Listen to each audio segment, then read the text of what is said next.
Hello बच्चों, आज हम सीखेंगे what is difference between local and global variables. तो वेरिएबल के बारे में तो जानते हैं कि प्रोग्राम एग्जीक्यूशन के दौरान कोई भी वैल्यू अगर स्टोर करना होता है तो उसके लिए हमको वेरिएबल डिक्लेयर करना पड़ता है। जिस तरह का इंफॉर्मेशन हमको स्टोर करना होता है उस तरह के वेरिएबल को हमको डिक्लेयर करना पड़ता है। ठीक है ना। इसको एक प्रोग्राम के माध्यम से हम लोग समझने का प्रयास करेंगे। ठीक है ना। सबसे पहले हमने क्या किया है, जैसे फॉर एग्जांपल सिंपल वे में हम लोग प्रोग्राम क्रिएट करते हैं वैसे ही इसके लिए भी प्रोग्राम क्रिएट करेंगे और इंक्लूड studio.h हमने लिख दिया।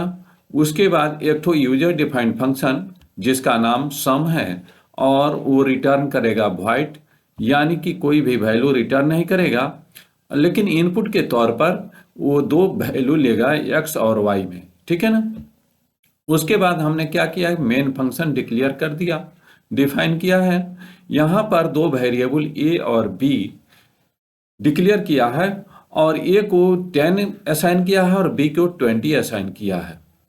एक तो तीसरा वेरिएबल भी हमने यूज किया है num। ठीक है ना। num को 30 हमने असाइन किया है। अब हम सम नाम के फंक्शन को कॉल कर रहे हैं जो कि यूजर डिफाइंड है। इसमें a और b का वैल्यू हम पास कर दे रहे हैं। ठीक है ना।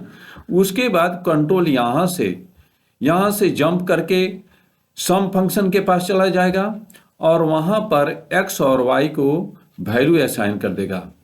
ये जो वेरिएबल है वो x को असाइन करेगा और b वेरिएबल अपना वैल्यू y को असाइन करेगा।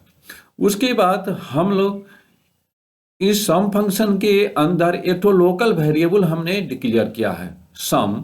ठीक है ना। और उसको दोनों के x और y का सम असाइन कर दिया है और उसके बाद हमने प्रिंट कर दिया है, प्रिंट हो गया है। ठीक है ना। अब मेन फंक्शन में हम देखते हैं कि यहाँ पर एक तो नम वेरिएबल हमने जो डिक्लेयर किया है, ठीक है ना, उसको हम यहाँ पर यूजर डिफाइंड फंक्शन यानी सम में हम एक्सेस करना चाह रहे हैं। ठीक है ना। इसको सेव करके कंपाइल करते हैं। ठीक है ना। और यहाँ पर देखिए कंपाइलेशन के समय ही यहाँ पर दिखा रहा है कि नम अनडिक्लेयर्ड। ठीक है ना। यहाँ पर नम तो हमने डिक्लेयर किया है लेकिन मेन के अंदर किया है और उसको हम एक्सेस करना चाह रहे हैं सम नाम के फंक्शन में। ठीक है ना। इसीलिए यहाँ पर ये मैसेज आ रहा है। ठीक है ना। लेकिन अगर इस वेरिएबल को अगर हम कमेंट कर देते हैं, ठीक है ना, और उसके बाद अब प्रोग्राम को यहाँ पर जो हमने नम डिक्लेयर किया है उसको अनकमेंट कर दे रहे हैं और प्रोग्राम को सेव करके कंपाइल कर रहे हैं, तो देखिए सक्सेसफुली कंपाइल हो गया। और प्रोग्राम को जब रन कराएंगे तो प्रोग्राम रन भी कर रहा है। यहाँ पर नम का वैल्यू यहाँ पर डिस्प्ले कर दिया। ठीक है ना।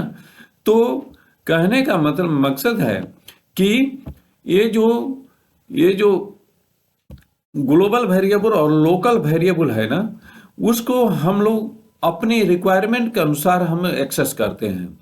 इसको कहते हैं ग्लोबल लोकल वेरिएबल, यानी कि इसको मेन फंक्शन में हमने डिक्लेयर किया है। जब तक हमारा कंट्रोल मेन के अंदर रहेगा तब तक तो नम के वैल्यू को हम एक्सेस कर सकते हैं, लेकिन जैसे ही इस फंक्शन के बाहर हमारा कंट्रोल जाएगा उसको हम लोग एक्सेस नहीं कर सकते हैं।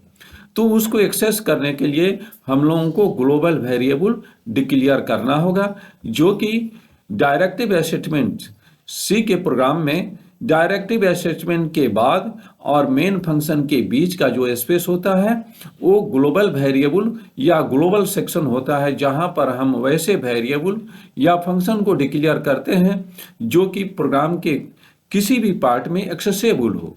अब इसको रिटन में हम समझ लेते हैं, difference between local variable and global variable. तो सबसे पहला डिफरेंस है कि local variable can be accessed only where it is declared. ठीक है ना। यानी कि लोकल वेरिएबल को हम वहीं पर एक्सेस कर सकते हैं जहां पर वो डिक्लेयर्ड है, जबकि global variable can be accessed throughout the program. Global variable को हम प्रोग्राम के किसी भी पार्ट में एक्सेस कर सकते हैं। दूसरा डिफरेंस है it is declared within function और a specific block of a program. Local variable को हम किसी फंक्शन या ब्लॉक में डिफाइन करते हैं, डिक्लेयर करते हैं, जबकि ग्लोबल वेरिएबल को हम लोग मेन के ऊपर और डिक्लेरेटिव स्टेटमेंट के अंदर डिक्लेयर करते हैं। डिक्लेयर्ड आउटसाइड एनी फंक्शन और ब्लॉक ऑफ ए प्रोग्राम, यानी कि किसी भी फंक्शन या ब्लॉक ऑफ स्टेटमेंट में हम इसको डिक्लेयर नहीं करते हैं, इसको करते हैं मेन के ऊपर और डायरेक्टिव स्टेटमेंट के नीचे।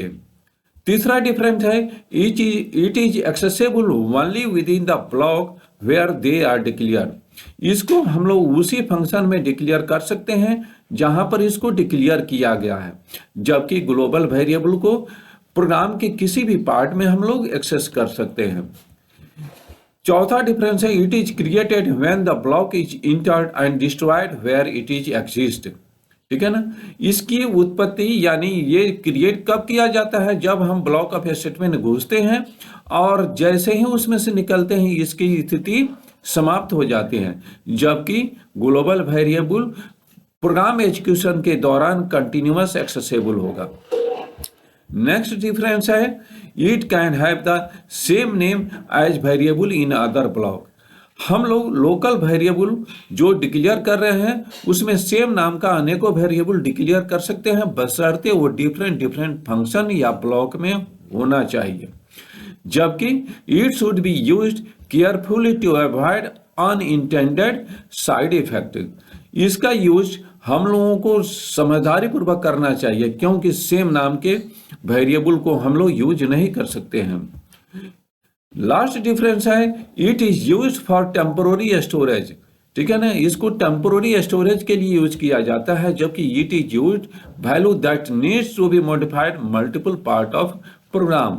अगर बार बार हमको वैल्यू को एक्सेस करना हो और चेंज करना हो तो उस केस में हम ग्लोबल वेरिएबल ही डिक्लेयर करते हैं।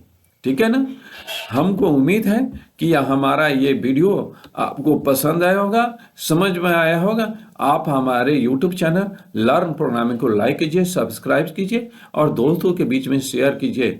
धन्यवाद।